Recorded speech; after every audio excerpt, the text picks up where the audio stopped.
Hey everyone, we're back again with another story, and this one is titled, I Found Out There Is No Business Trip. Please be sure to like the video and subscribe, and don't forget to hit the bell so you don't miss any of our future videos. Let's get right into it. I wanted to leave a gift at her desk at work for her birthday while she was on her business trip. When I got there, I found out there was no business trip. She had been calling out sick, as did the co-worker she told me I had nothing to worry about. She had been sending me photos of her hotel room and all the sightseeing she was doing. I'm an acquaintance of his wife, so after I contacted her on Facebook, I got her number and talked to her on the phone. Same story, he was on a business trip, and they had been exchanging photos of similar sites. That's when I explained to her what I found out. She was silent for a while, when she told me he had cheated on her many times apparently, and she's actually been working on serving him with divorce papers while under the guise of reconciliation. She apologized profusely, but of course, none of this is her fault. She called their workplace to find out on her own. They told her the same thing. He called out sick. So here we are. My girlfriend is still texting me like normal, pretending she's sitting at a boring meeting. I'm extremely distraught and my anxiety is at an all-time high. But surprisingly, I'm not crying about it this time. This isn't the first time I was cheated on. I realized how much of a fool I had been. I saw the red flags, but I once again ignored them, thinking I just had trust issues and that I needed to work on them. I packed all her stuff and will wait for her to come back tonight. And the OP has a big update for us. AP's wife confirmed that the papers will be served Monday, and that she's not worried about any blowback from me confronting my ex, so I went ahead and confronted her. I will paste what I said. I know you're not on a business trip. I packed your stuff and left them outside for you. You'll have to find your own ride from the airport. I am beyond heartbroken and angry that everything we've built together meant nothing to you. I hope he was worth it. I am totally messed up in the head at the moment, so I don't know when the next update will come, but I will make sure to do so. I appreciate all the suggestions, comments, and words of support. She's blowing up my phone, so I blocked her number. Her sister tried to reach me, so I informed her of the situation. She's shocked, embarrassed, and upset. She will drive my ex from the airport and help pick up her stuff. I have her spare key, so there's no need to worry about my safety. Someone suggested taking a vacation from it all. I might actually do that, but first I need some time to get myself right again. I had an anxiety attack, very nearly called my ex too, out of habit. That realization made me even more sad. This sucks. So apparently AP's wife, let's just call her Jenny, inquiry along with mine set off a flag at their company's HR and they decided to investigate. Makes sense. You would think a married woman would know her husband was sick at home. So the cat's out of the bag. She told them everything.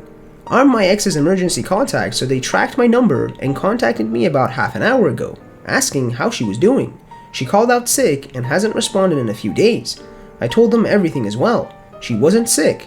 She had told them she was on a business trip but lied. She went on a trip with that a-hole and is cheating on me with him. Everything just spilled out. I guess I still have so much bottled up I need to let it out. So that's still developing at the moment. Meanwhile, since I'm up, I might as well update you all. So shortly after I texted my ex yesterday and she started blowing up my phone, Jenny texted me that AP has been texting her, being much more communicative than normal, and eventually asked if everything was up and what she was doing. She played along. This pretty much confirms that him and my ex were together. My ex and her sis came and picked up her stuff after they landed last night. They didn't knock. I didn't open the door. After they were done, they sat in their car for a while. I could see her sister's hand gestures moving frantically as they talked. Maybe she was lecturing her or what. I don't know. She was clearly upset. X was buried in her own hands. After a while, she got out and knocked on my door. A lot of Redditors suggested completely ghosting her, but I decided I wanted to talk to her. I wanted to know what she had to say for herself, and I wanted to see her cry. Boy, what a S show. It was painful, lying, gaslighting, deflecting, it meant nothing. She begged to work it out and promised to block him on everything. She'd keep her phone unlocked, etc. At one point, she even tried to guilt trip me. I asked her to show me her phone. She refused.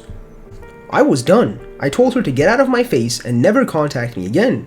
She burst further into tears and pleaded until she eventually agreed to give me her phone. I found everything on Facebook Messenger. The texts, the pictures, the videos.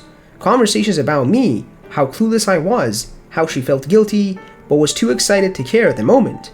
I took screenshots and sent them to myself, which I later forwarded to Jenny, gave her back her phone, and told her it was over. Not gonna lie, it still hurt watching her cry in such despair, but I had to remind myself that she's not sorry she cheated, she's only sorry she got caught. She knew I had been cheated on before and how traumatic that was for me. It didn't matter. She was willing to risk throwing away 5 beautiful years together, and for what? I closed the door and talked with my mom and dad on the phone for a while, and then pretty much cried myself to sleep. I told Jenny that I was here for her if she needed any help or support, and if she needed a place to stay, she's more than welcome to stay with me and my brother. I'm already dreading today. I don't know what to do with myself at the moment. I can't even get back to sleep. And the first comment says, you and his wife should send them a selfie. Tell them to enjoy the trip. And the OP replied, tempting. This made me laugh. And another commenter says, go to their work, explain what's going on, and that they aren't sick. They're on a trip together, then get a selfie with you two and their 2 bosses and send it to them. And another commenter says, I love this idea. Blow their lives up. And the next commenter says, I did something similar and it ended up with me being charged with harassment. It's literally as simple as one of them walking into a courthouse and saying that you harassed them. Showing up to their place of business is iffy, just a warning. And the next comment says, keep in contact with the OBS. It's good to have an ally in this. Be calm, and for a lot of people, crying can hit sometime after. Remember to go to the gym, keep a healthy social life, and make sure to sleep and eat. And the OP replied, a friend of mine offered to let me join his boxing gym for free and train me, so I think I will take him up on that offer. I work from home, so I will need to get out of the house, otherwise I will go crazy. I've lost all desire to eat, but I will make sure to do so anyway. And another commenter says, you've got this. It will suck for a few days, but it gets awesome later. Take it from someone who lost a 12-year marriage and is doing wonderfully. I'm happier than I have ever been in years. And another commenter says, Uber her stuff to her parents' place, then leave a note on the door. You had the locks changed and took a few days off on a trip to clear your head after you get tested for STDs. And the next comment says, why wait? Text and let her know her things are packed and your relationship is over. When she asks you why, just respond, you know why. Ruin her business trip. Let her sweat and make her panic. And the OP replied, I figure I didn't want to give her time to make up a story, but now I'm really itching to text her. I think I will. Thank you guys for watching. Please make sure you like the video and subscribe, and don't forget to hit the bell so you don't miss any of our future videos, and be sure to comment below what other subreddits you want me to cover.